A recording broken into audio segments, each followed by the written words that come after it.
topic but I feel stuck. What am I missing? Feeling stuck can stop you from taking action. From my experience, I have realized even though we know our topic, there is a single important step that we miss during our speech creation process. And this important step is not knowing the purpose of the presentation. Toastmasters International classifies purpose of a speech into two: general purpose and specific purpose. Now let's talk about general purpose. General purpose is whether we want to inform, entertain, persuade, or inspire our audience. Let's say you are giving a technical presentation. In that case, you just want to inform about the content which you have. Let's say you want to give an after-dinner speech. Then your general purpose would be to entertain the audience. Now let's say you want to give a presentation to your senior management where you want them to implement an idea of yours. In that case, your general purpose should be to persuade them. So first identify what is your general purpose. Now let's talk about specific purpose. Specific purpose, before I get to the definition of it, let's take a scenario. Say you would have seen a lot of presentations, and let's say you see a specific presentation and I ask you a question. Hey, what do you think the presentation was about? And you say, the presentation was about, I think, you know what, I'm not sure. If this is something you've been telling or if you have told someone else, then it means that the presentation lacked a specific purpose. So specific purpose is nothing but what the presenter wanted the audience to think, act or do after the presentation. If the presenter had not defined it clearly, chances are that the audience did not get it. I like to give examples so that you will understand how to find the specific purpose or a general purpose for a presentation.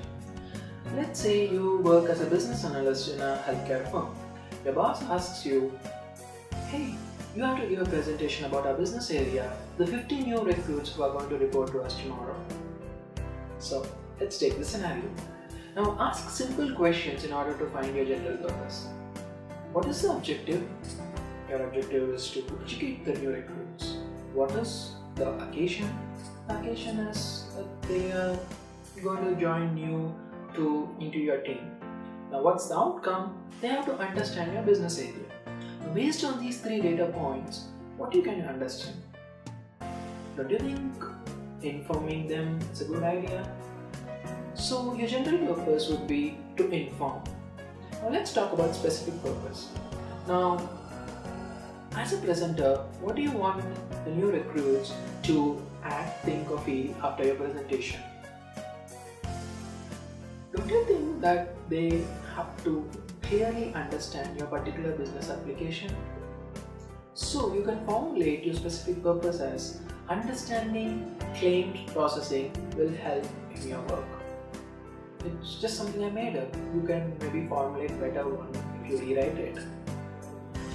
Now, let me change the scenario just to give how these purposes could change. This is just to show you that.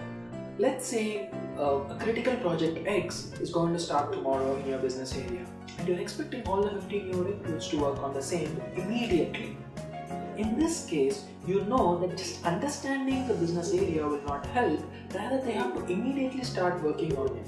So your purpose could change in this case.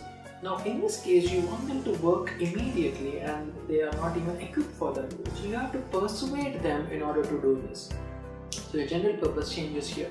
Similarly, the specific purpose also changes here because you have to persuade them in order to work immediately.